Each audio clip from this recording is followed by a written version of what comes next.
Alors bonsoir ou bonjour, dépendamment de où vous vous situez sur le globe. Cette vidéo-là, c'est une vidéo que je vais faire assez courte qui résume les heures de vidéo que j'ai faites précédemment sur les événements qui se passent actuellement et qui vont se passer dans les prochains jours et qui vont résulter, j'en suis certain maintenant, à des événements totalement prophétiques comme on n'a jamais vu auparavant dans les prochains mois. Maintenant, j'ai de l'information supplémentaire sur le voyage que Barack Obama s'apprête à faire en Israël. Pour résumer les vidéos d'avant, euh, on a parlé de premièrement des comètes comme la comète I-Sun et la comète Pan-STARRS. La comète Pan-STARRS va avoir sa périhélie, donc l'endroit le plus proche du Soleil, exactement à la date du 10 mars, qui coïncide à la date où devrait prendre, où Petrus Romanus, ou le prochain pape, ce que je pense être le dernier pape, va prendre pouvoir, plein pouvoir, et c'est absolument extraordinaire de voir que cette comète-là pointe aussi dans le vue de la Terre, dans le ciel de la baleine. Et le ciel de la baleine, comme je vous l'ai expliqué, on fait référence avec ce signe-là au signe de Jonas. Et c'est lorsque les pharisiens ont demandé au Seigneur Jésus de leur faire un signe, un prodige pour prouver qu'il était le Fils de Dieu. Il a répondu qu'à cette race d'adultère-là, il n'y aurait aucun autre signe donné que celui du signe du prophète Jonas. Alors ça, c'est assez extraordinaire et c'est un signe d'un jugement. Dans le fond, c'est pas quelque chose de très, très, très beau et positif. Secondo, on a la comète I-Sun qui, elle aussi, curieusement, sa périhélie arrive exactement à une date précise et historique. Pas historique pour n'importe qui, pas historique pour l'Italie, pas historique pour le Canada, mais historique pour Israël. Le 29 novembre de cette année, qui historiquement, on se rapporte au 29 novembre 1947, lorsque les Nations Unies ont vraiment donné les territoires aux Juifs et aussi aux Palestiniens et aux Arabes pour pouvoir créer un État à deux peuples, si vous voulez. Et ça s'est fait en cette date-là du 29 novembre 47. Et quelques mois plus tard, ça a résulté en l'État d'Israël qui a pris naissance en un jour et qui était d'ailleurs prophétisé. Bref, ce qui est assez extraordinaire aussi de cette comète-là, c'est son appellation I-Sun. C'est assez étrange, comme je vous ai dit. Moi, ça me fait penser vraiment à bonjour au Fils, salut le Fils. Je pense que le Fils d'ailleurs vient bientôt.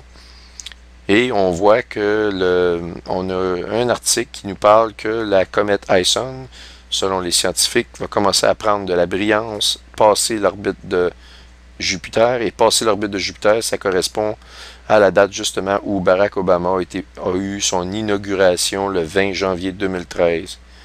C'est époustouflant, ça ne peut pas être de coïncidence tout ça. Alors, on a aussi toutes sortes de choses comme à partir du 11 mars 2011, si on calcule le nombre de jours au 21 décembre 2012, on arrive à une année, 9 mois, 10 jours. On voit clairement un 911 qui ressort. Et ça, c'est le 11 mars et c'était un tremblement de terre de magnitude 9. Et moi, je vous dis que c'est de cet endroit-là qu'il va avoir la prophétie de l'Apocalypse à l'effet qu'une grande montagne enflammée tombe dans la mer et détruit le tiers des navires. Ça, je vous en ai déjà parlé. Alors, on continue.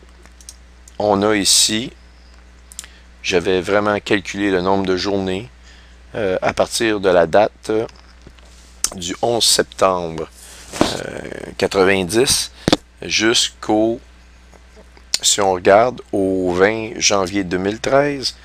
Et si on calcule les temps, ça nous donne 22 années, 4 mois et 9 jours. Et ce n'est pas sans nous rappeler que dans Jérémie 39, verset 2, c'est là que se termine le siège de Jérusalem parce que la ville est investie. Vous allez me dire, oui, mais c'est 11 années, 4 mois et 9 jours. effectivement, mais ça, d'après moi, c'est une codification pour dire que c'est la seconde prise de Jérusalem qui est amorcée. Et c'est la première fois, le 11 septembre 90, que Père Bush disait un nouvel ordre mondial. Et si on calcule le nombre de journées entre le 11 septembre 90 au 11 septembre 2001, où il y a eu la chute des deux tours, on a 11 années pile. À la journée près, c'est 11 années. 11 qui est le chiffre de la destruction et de la rébellion. On continue. On a montré que, si on calcule maintenant, du 20 mars 2003, c'est la date que les États-Unis d'Amérique sont rentrés en Irak pour la guerre qu'on a appelée la guerre du Golfe, la guerre en Irak. Et ils sont rentrés là-bas pour, évidemment, venger l'attaque sournoise des terroristes qui ont fait tomber les deux tours. On sait tous maintenant que c'est le gouvernement américain qui organisait ça. Ça a tout été fait de l'intérieur. Je me demande même si Ben Laden n'était pas au courant. Écoutez, c'est une vraie farce, cette histoire-là. Bref, l'idée là-dedans, c'est que si on calcule les journées qui séparent le 20 mars 2003 au 20 janvier 2013, on a 9 années, 10 mois et pas de journée. Et ça correspond exactement au début du siège de Jérusalem par Nebuchadnezzar, roi de Babylone. Okay? C'est exactement le nombre d'années. Ça, on le voit dans Jérémie 39.1. Et c'est ce qui est assez extraordinaire ici, si on regarde le nombre d'années entre le 9 ans, 10 mois et le 11 années. Attendez, je le lis ici. On va retourner juste là, on l'a. Alors, ici, si je mets 2001, et on le calcule, on va avoir la moitié, donc 11 ans, 4 mois et 9 jours. Et ça, on le voit dans Jérémie 39.2. Et ça, c'est la prise, comme je vous ai dit, de Jérusalem. Et c'est par rapport à la tombée des deux tours. Alors, voyez-vous, toutes ces choses-là nous montrent que Barack Obama, parce que le 20 janvier 2013, c'est la journée de l'inauguration de Barack Obama, il est vraiment montré comme étant l'homme de la situation. OK. Maintenant, regardez bien ceci. Ils vont, lors de sa visite au mois de mars, donner à Obama une prestigieuse médaille. Alors, vous allez me dire, qu'est-ce qu'Obama a fait pour avoir une médaille? Eh bien, je vais vous répondre par une autre question. Qu'est-ce que Obama a fait pour obtenir le prix Nobel de la paix en 2009 lors de sa visite en Norvège? Vous allez me répondre la même chose, il n'a absolument rien fait, vous avez raison. Mais regardez bien la codification de ces hommes méchants et riches qui contrôlent le monde. Regardez bien toute la numérologie occulte derrière ça. C'est absolument... C'est décourageant, je veux dire. Alors, premièrement, tous vont se rappeler qu'il y a eu une grande spirale qui est apparue dans le ciel de la Norvège, à la vue de tous, exactement au même moment que Obama recevait son prix Nobel de la paix. Alors, on le voit ici, le titre. Et comme j'ai déjà expliqué, des fameuses spirales ici, c'est des portes temporelles, si vous voulez, ou des portes multidimensionnelles. Et vous avez deux façons de le faire. Si vous réussissez à amasser assez de masse et vous la faites tourner sur elle-même, elle va créer un champ magnétique en tournant sur elle-même. Et ce champ magnétique-là, s'il est assez puissant, eh bien, va ouvrir une porte temporelle permanente. Maintenant, vous pouvez le faire d'une autre façon, avec une série d'antennes. Vous pouvez projeter un champ électromagnétique concentré à basse fréquence et éventuellement, vous allez ouvrir un champ, une porte temporelle si vous avez assez de puissance. Et évidemment, les deux différences, c'est que un est permanent parce que c'est de la matière qui tourne sur elle-même.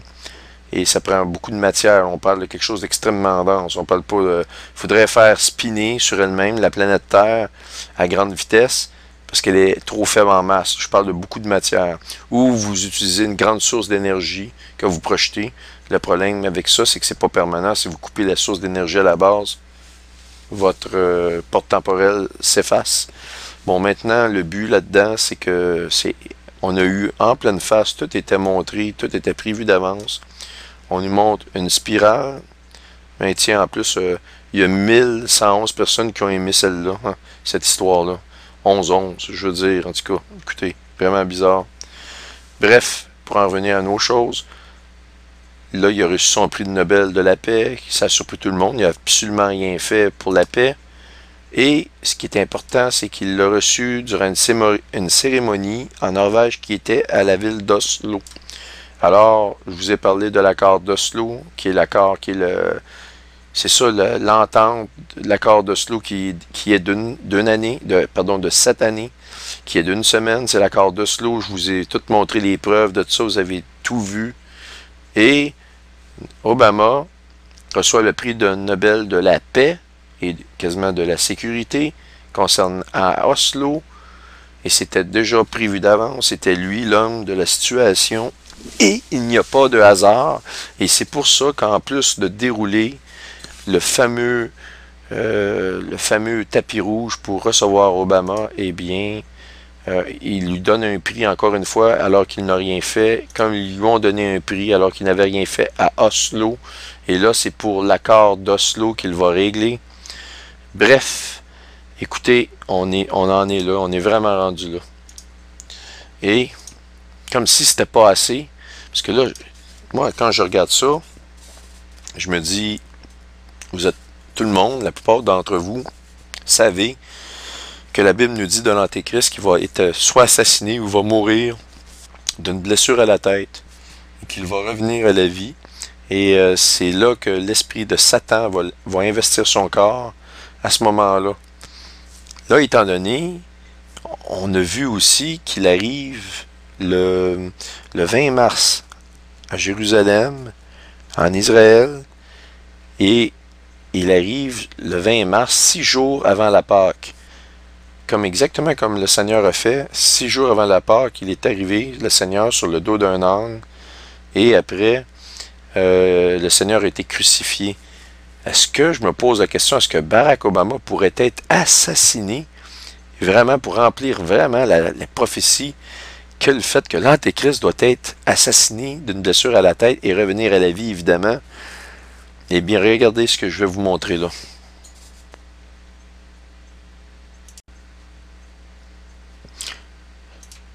Premièrement, on va continuer dans le résumé.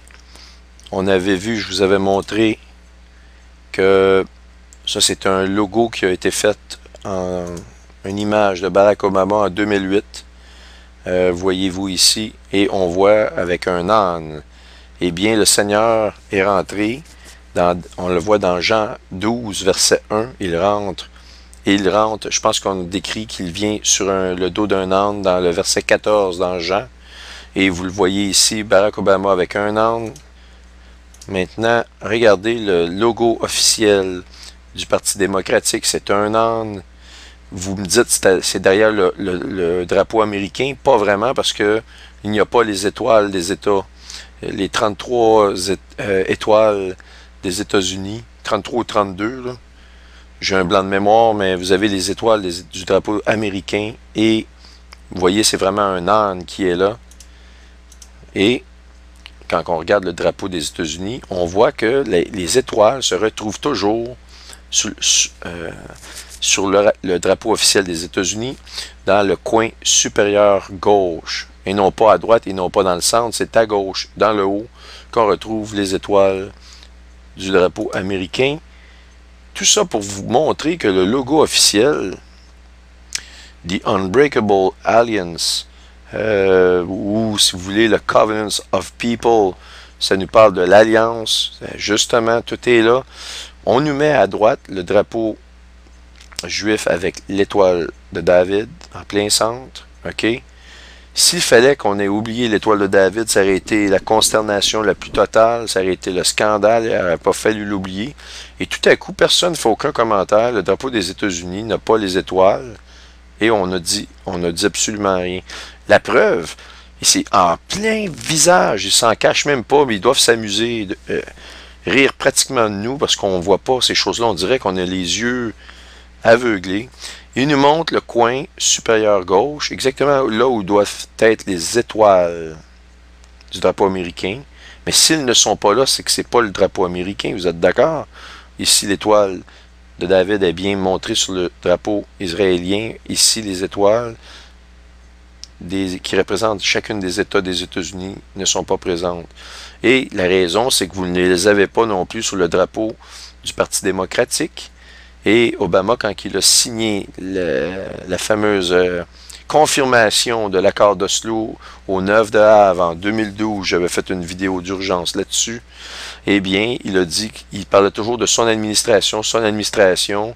Je t'avais même parlé avec Pierre Gilbert, il m'avait dit, oui, mais c'est normal, un chef d'État. J'ai dit non, j'ai dit, moi, je trouve qu'il n'a jamais dit pour les États-Unis d'Amérique, c'est lui qui parle, c'est lui qui fait ça. Et vous en avez la preuve, il vient, c'est le drapeau du parti duquel il est chef, et non pas les États-Unis. Alors ça, c'est quelque chose aussi qui, ça peut pas être un hasard. Le Seigneur qui vient avec un âne, sur le dos d'un âne, 6 jours avant la Pâque, et Obama arrive sur le dos d'un âne 6 jours avant la Pâque pour régler quelque chose qui est prophétisé dans les derniers jours par le prophète Daniel. Écoutez, pincez-moi, je dois rêver. Alors maintenant, regardez bien ça.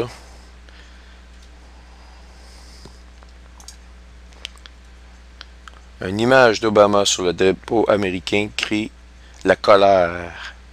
Crée de la colère, génère de la colère. Il y a des gens qui ont vu, ils ont hissé ce drapeau américain-là au quartier général du Parti démocratique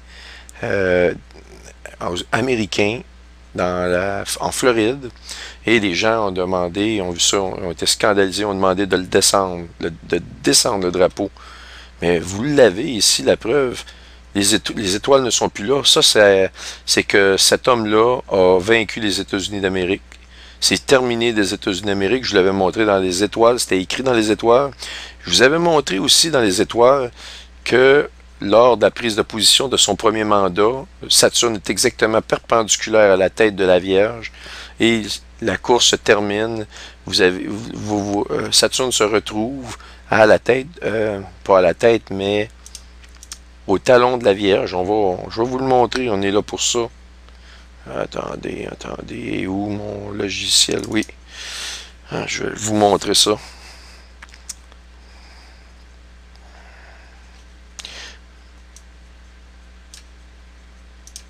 Bon, on va s'en aller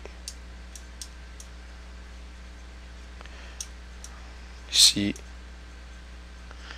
On va aller prendre les dates suivantes.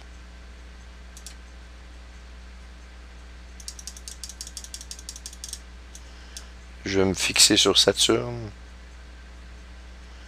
OK, on va se fixer sur Saturne comme ça. Et dans la période de la prise de la présidence de Barack Obama au 20 janvier, vous avez Saturne au niveau du talon. Et la Bible nous dit, nous parle vraiment du fait que le serpent, éventuellement, la fille va lui briser la tête et lui va lui blesser le talon. On voit ça dans la Genèse. Déjà, le sort du serpent a été scellé. C'est Dieu qui le scelle, ce sort-là du serpent qui est Satan. Et c'est de curieux de voir la position. Et au début de sa prise de position, Saturne, elle est carrément au début de la tête. Et c'est un cycle qui est absolument... Ça, j'ai tout montré ça, je ne rentrerai pas dans les détails. Mais on va aller en 2009. Et 2009... Et voyez-vous, exactement perpendiculaire à la tête de la Vierge, le 20 janvier 2009, prise de présidence du premier mandat de Barack Obama, et ça se termine là. Et la Bible nous dit, parle d'Israël, et dit, tu vas avoir un ulcère malin qui va te descendre le long du genou, et cette prophétie-là, on voit m'amener Saturne qui, dans le milieu de ce cycle-là, se retrouve au niveau du genou. Je veux dire, c'est des choses absolument... Ça peut pas être toutes des coïncidences. Donc, c'est des choses que vous aviez vues. Et maintenant, regardez celle-ci, parce que la question que moi je me pose, que vous devez peut-être, certains d'entre vous, vous poser. Est-il en train de nous dire que Obama va être assassiné là-bas pour remplir la prophétie que on nous parle de l'Antéchrist? Moi, je dis que c'est fort possible. Puis, pour terminer cette vidéo-là, voici quelque chose vraiment de très troublant que je vais vous montrer.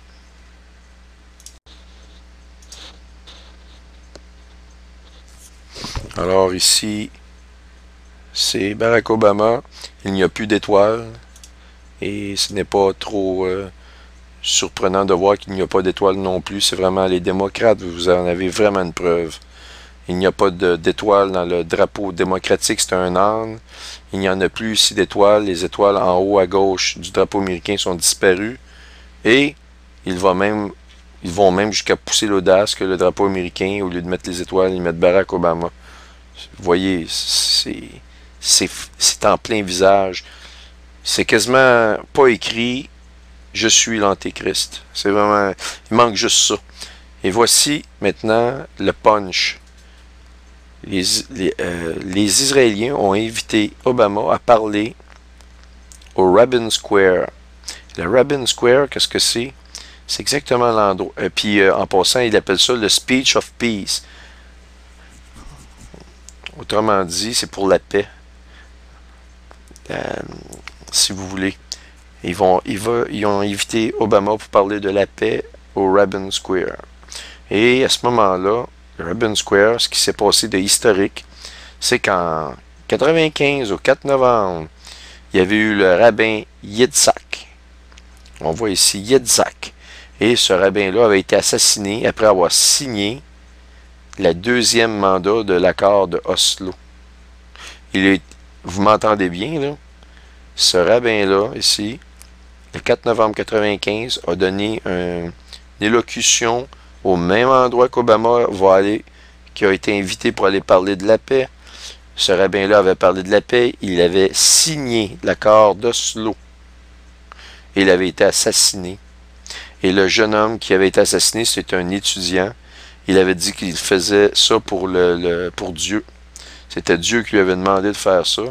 Évidemment, je ne peux pas vous dire que c'est Dieu qui a demandé ce jeune homme-là de tuer. Mais ça avait fait toute une histoire médiatique, politique.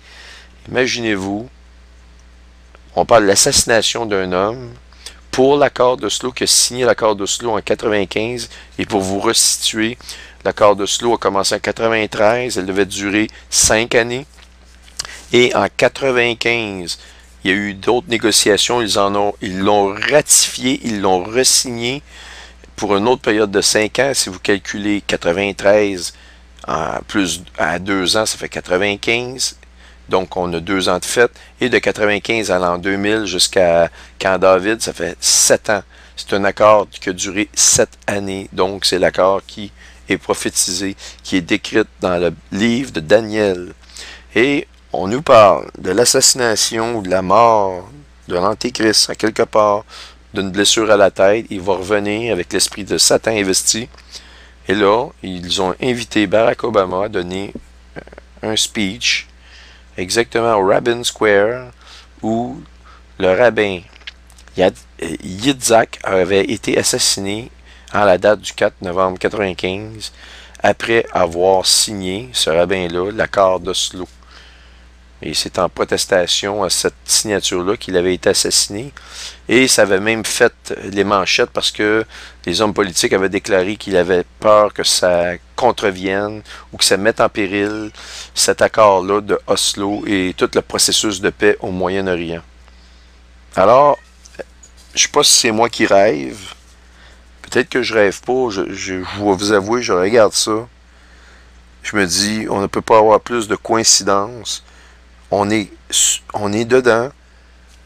Je vous dis, rapprochez-vous du Seigneur. Ceux qui sont éloignés un peu, collez-vous à lui comme une sangsue va se coller après son hôte.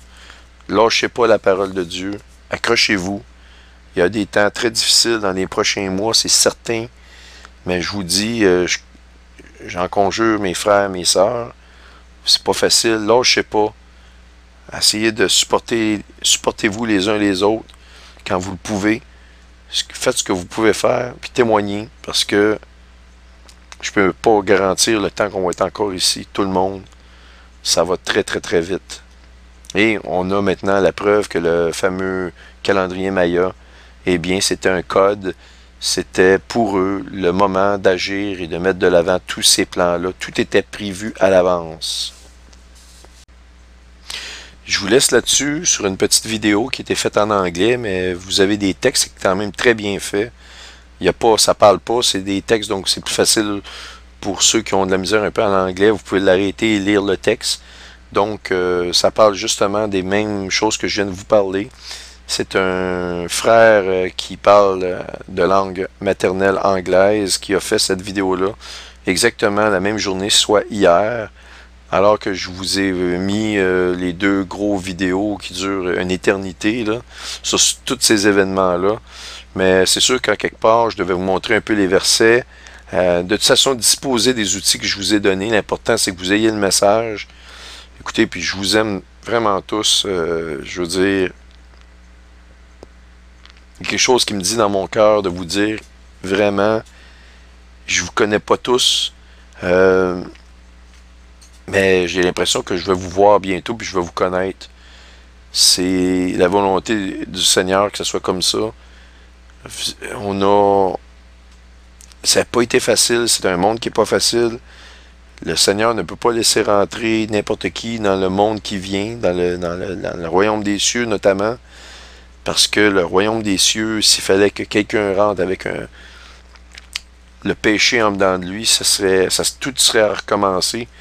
Donc on comprend que le Seigneur ne peut pas se permettre ça, et c'est pour ça qu'il y a l'importance de vraiment de se repentir, de se donner au Seigneur le plus vite possible. Parce que le temps n'est plus tellement au débat, le temps n'est plus tellement à s'obstiner sur des doctrines. Le temps est de regarder les événements en pleine face. Que vous soyez, peu importe votre position sur l'enlèvement, que ce soit pro-tribulationniste ou post-tribulation, je veux dire, vous êtes face aux faits, vous êtes face à ce qui se passe actuellement, et c'est là où nous en sommes rendus. Alors voici la vidéo que je vous ai parlé. C'est une vidéo, je vais mettre le lien d'origine de cette vidéo-là. Alors ceux qui veulent la voir, vous pourrez aller la voir directement. Et de toute façon, le temps n'est plus à savoir qui copie quoi de quoi. C'est le temps, c'est vraiment et d'envoyer l'information au plus de monde possible. Alors soyez bénis tous.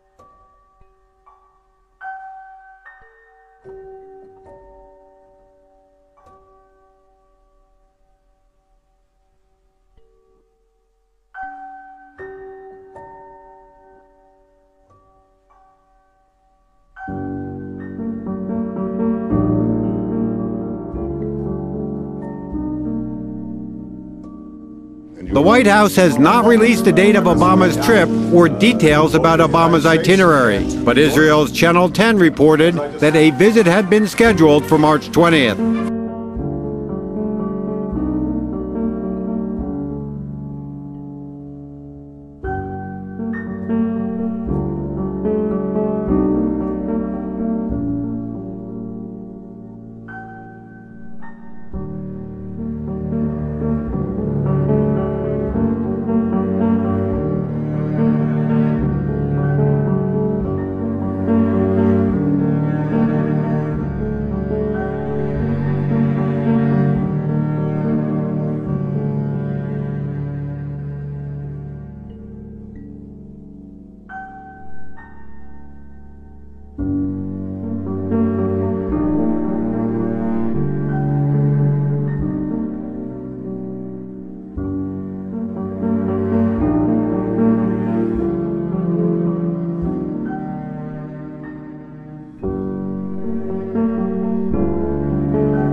Israeli Prime Minister Benjamin Netanyahu has said that Iran, Syria, and the stalled Israeli-Palestinian peace talks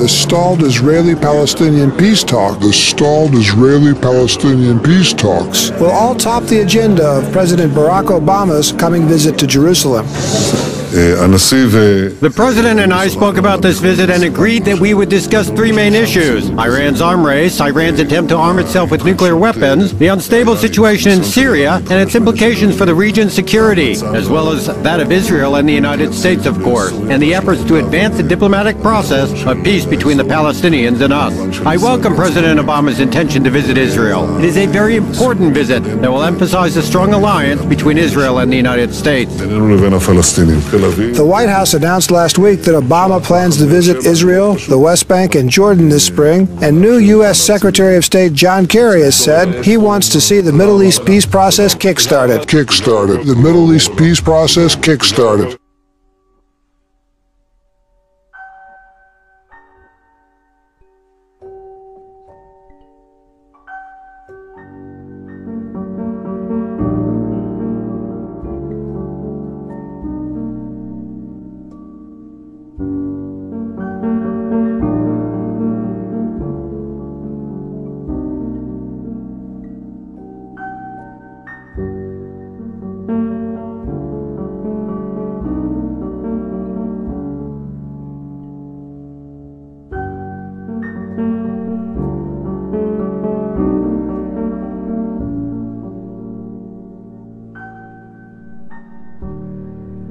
Obama will reportedly arrive in Israel on 20 March. This will be his first visit to Israel since 2009. The visit is critical for Netanyahu, whose government relies heavily on good relations with the United States. According to reports in U.S. media, Israel is considering giving the Palestinians partial control of the West Bank and releasing prisoners and freezing settlement construction ahead of Obama's visit. Israel is considering giving the Palestinians partial control of the West Bank and releasing prisoners and freezing settlement construction ahead of Obama's visit.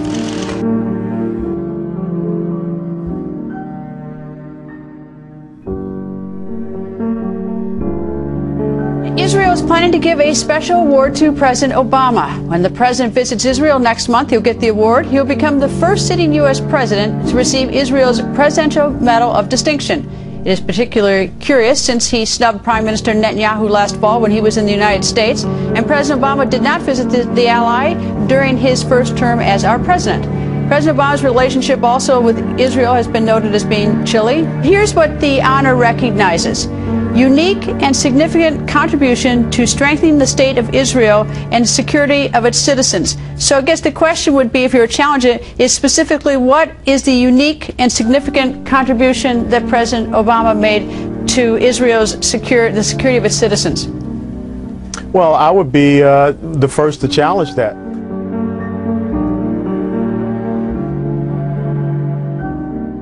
I receive this honor with deep gratitude and great humility. It's an award that speaks to our highest aspirations. For all the cruelty and hardship of our world, we are not mere prisoners of fate. And yet I would be remiss if I did not acknowledge the considerable controversy that your generous decision has generated. In part, this is because I am at the beginning and not the end of my labors on the world stage.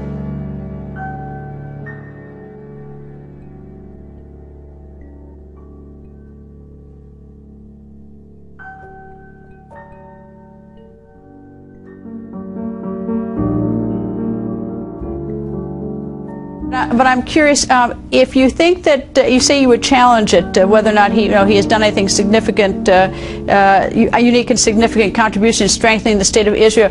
I'm curious, why do you think Israel is giving him this award, this organization? Is it because they truly believe that he's the one? He's the one. Miss Pittman, her body all worn and withered and bent over, as she would approach the children, she would say to each one, "Are you the one? Are you the one?" Remember how she stood in that doorway and she held that baby in her arms and she said, "Are you the one, Jimmy? Are you the one?" Well, I watched that movie many years ago, but I do believe today I have the answer to Miss Pittman's question.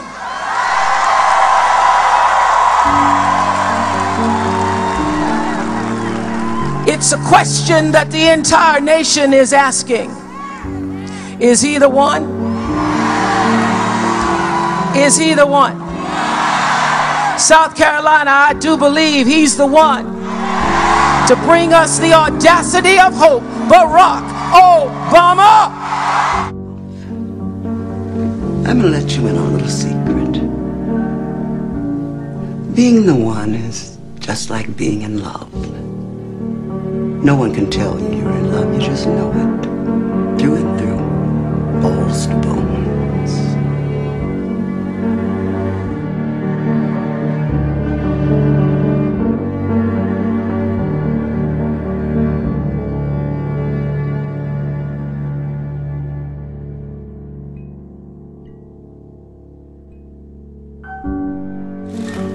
The Netanyahu administration will reportedly push for Obama to speak at Rabin Square, a symbolic site where Yitzhak Rabin was assassinated in 1995. A Facebook page for the square already had 3,600 likes on Sunday. 1995. Hopes for Mideast peace are dealt a tragic blow as Israel's Prime Minister Yitzhak Rabin is assassinated. A Jewish extremist fatally shoots Rabin minutes after he speaks at a peace rally in Tel Aviv.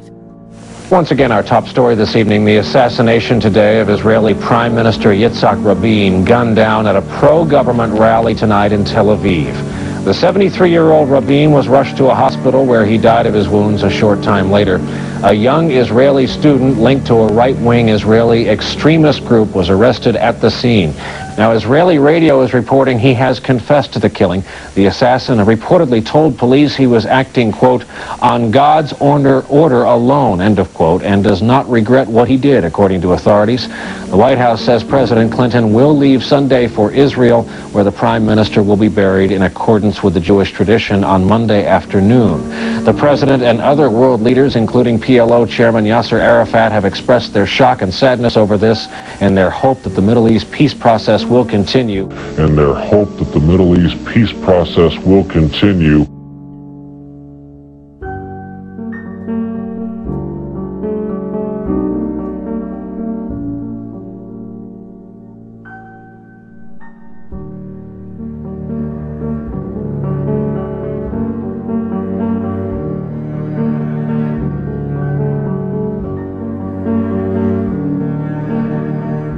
Thank you for bringing us together again in this sacred square. In this sacred square. In this sacred square.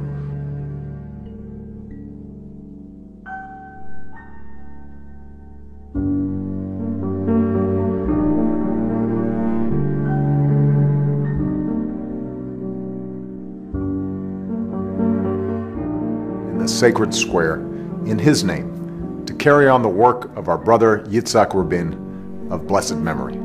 Do we have the empathy to see conflicts from more than our own side, to recognize ourselves and others, to see that their aspirations are also our own? Justice and progress, the dignity of all human beings, the simple desire to live in peace and security. In peace and security. In peace and security.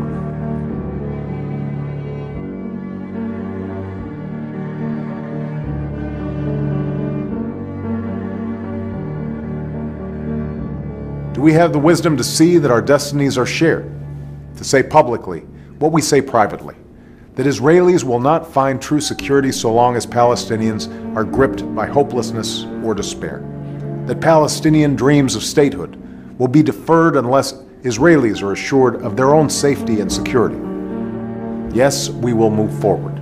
Yes, we will persevere in the face of long odds and inevitable difficulty. And to all who seek peace, I say tonight, you will always have a partner in the United States of America and in my administration. That's why we've been working aggressively for our clear goal: two states living side by side in peace and security.